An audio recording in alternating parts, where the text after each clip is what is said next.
गुरु प्यारी साध संगत जी, आज फिर से एक सुंदर सी साखी आप सभी को सुनाने जा रही हूँ। गुरु प्यारी साध संगत जी, जो लोग सच्चे होते हैं वो हमेशा दूसरों का भला सोचते हैं। वो कभी भी इसलिए भला नहीं करते, उन लोगों का ये नहीं सोचते कि आगे अगर इन लोगों का मन बदल गया तो हमें भी चोट पहुँचा सकते हैं।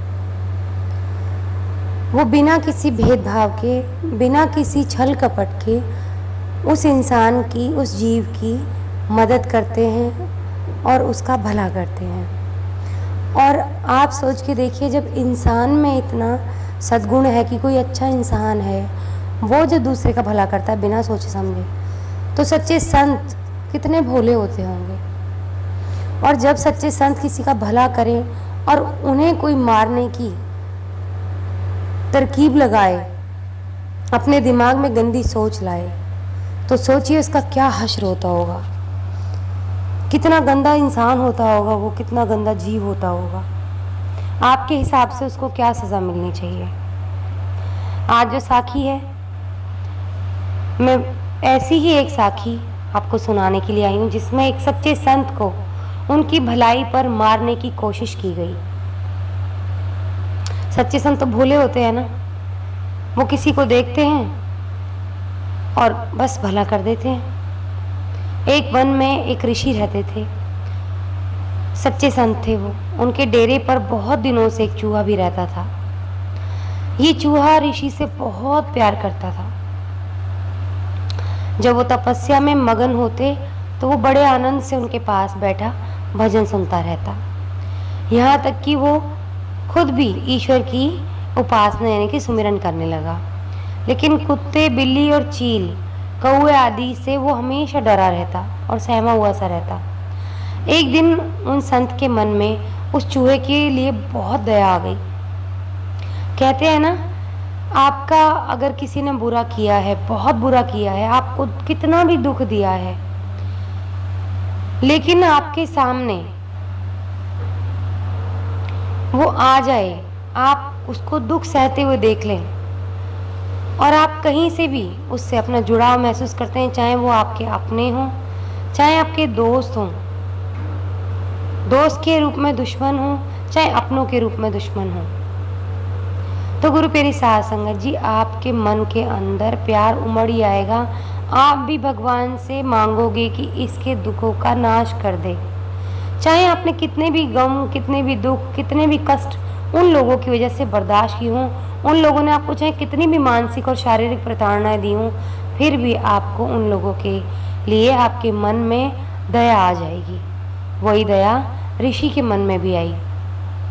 उन्होंने एक बार भी नहीं सोचा कि ये चूहा मुझे नुकसान पहुंचाने की सोच भी सकता है। और बस उनके मन में ख्याल आया कि इसको डर से मुक्त कर दूं।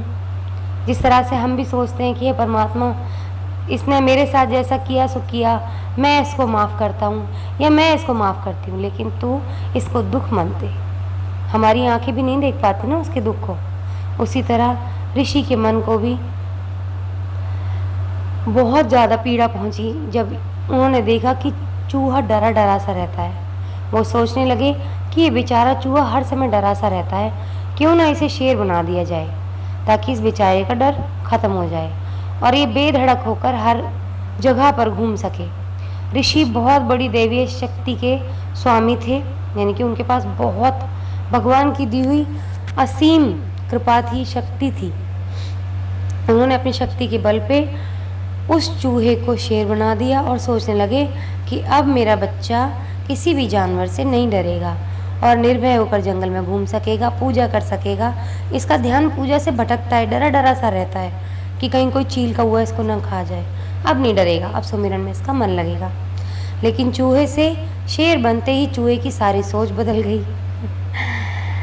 गुरु प्यारी साध संगत जी, हम तो सोचते हैं कि किसी का भला हो जाए, लेकिन इंसान के रूप में दानव बैठे हुए हैं, राक्षस बैठे हुए हैं। और जब हम उन राक्षसों के साथ इंसान की तरह व्यवहार करते हैं और उनको सही कर देते हैं, या उनको सही कर देते हैं मतलब उनकी चाहे फाइनेंशियल हालत उसकी ठीक कर दें, या भगवान से मांग ले कि भगवान इसकी हर तरह से हेल्प कर, और जब वो ताकतवर बन जाता है तो अपनी ताकत का गलत फ़ायदा उठाता है। तो गुरु प्यारी साध संगत जी, यही हुआ। चूहा से शेर बनते चूहे की सारी सोच बदल गई और सारे वन में बेधड़क घूमने लग गया। उससे अब सारे जानवर डरने लगे और प्रणाम करने लगे, उसकी जय जयकार होने लगी। लेकिन ऋषि तो जानते थे ना कि ये केवल एक चूहा है, वास्तव में शेर नहीं है। मैंने तो इसके बाहर के शरीर को बदला है। इसलिए ऋषि उसे हमेशा चूहा समझकर ही व्यवहार करते थे। ये बात चूहे को पसंद नहीं आई कि कोई और भी उसे चूहा समझ के व्यवहार करेगा। वो सोचने लगा ऐसे तो दूसरे जानवरों पर भी बुरा असर पड़ेगा, लोग उसका जितना मान करते हैं उससे और ज़्यादा घृणा और अनादर करना शुरू कर देंगे। इसलिए चूहे ने सोचा क्यों ना इस ऋषि को ही मैं खा जाऊं, फिर ना रहेगा बांस, ना रहेगी बांसुरी, ना बजेगी बांसुरी। यही सोचकर वो ऋषि को मारने के लिए चल पड़ा। ऋषि ने जैसे ही गुस्से से भरे शेर को अपनी तरफ आते देखा तो उसके मन की बात समझ गए। उनको शेर पर बड़ा ऐसा आया कि भाई मैंने इस बच्चे को शेर बनाया, ये मेरे को ही मारने आ रहा है। तुरंत उसका घमंड तोड़ने के लिए ऋषि ने अपने उन शक्तियों से उसको फिर से चूहा बना दिया। तो गुरु प्यारी साध संगत जी, हमें कभी भी अपने हितैषी यानी कि अपने चाहने वाले का अहित नहीं करना चाहिए, उसका बुरा नहीं करना चाहिए, चाहे हम कितने भी बलशाली क्यों ना हो जाएं। हमें उन लोगों को हमेशा याद रखना चाहिए जिन्होंने हमेशा हमारे बुरे वक्त में हमारा साथ दिया है। इसके अलावा हमें अपने बीते वक्त को कभी नहीं भूलना चाहिए। चूहा अगर अपनी असलियत याद रखता तो उसे फिर से चूहा नहीं बनना पड़ता। बीता हुआ समय हमें घमंड से बाहर निकालता है। गुरु प्यारी साध संगत जी, इंसान भी ऐसी भूल करता है।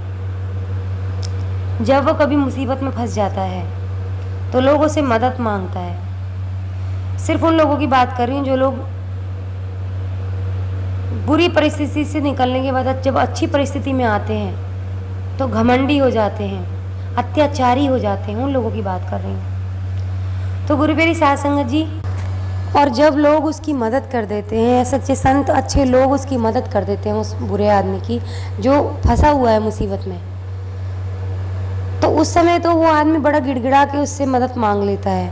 लेकिन जब उसका अच्छा समय आता है और अच्छे इंसान पर बुरा वक्त आता है तो वो बुरा इंसान जो उस समय मदद मांग रहा था अच्छे आदमी से, वो अच्छे आदमी के बुरा समय आते ही उसको लात मार देता है, उसको धोखा दे देता है, उसके साथ बुरा व्यवहार करता है, उसको उसके कर्मों की याद दिलाने लगता है कि तेरे तो कर्म ही ऐसे हैं। जबकि कभी उसने अपने कर्मों को याद नहीं किया कि तुझे भी वो बुरा समय मिला था, तेरे ऊपर भी वो बुरा समय आया था। कैसे भूल गया तू बुरा समय?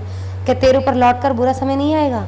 चूहे की तरह तेरे ऊपर भी लौटकर बुरा समय फिर से आएगा अगर तू इस तरह से घमंडी, अत्याचारी और स्वार्थी बनेगा। तो गुरु प्यारी साध संगत जी, अपने बुरे समय को याद रखें और हमेशा ये याद रखें कि उस बुरे वक्त में हमारी किसने मदद की है, उस इंसान के साथ कभी बुरा ना करें, कभी उसके लिए एहसान फरामोश ना होए, कभी किसी का दिल ना दुखाएं। आज इसी के साथ इस सुंदर सी साखी को यहीं समाप्त करना चाहूँगी। मिलती हूँ आपसे अपनी अगली वीडियो में नई साखी के साथ। अब तक के लिए खुश रहें, सुमिरन करते रहें, सच्ची सेवा करते रहें।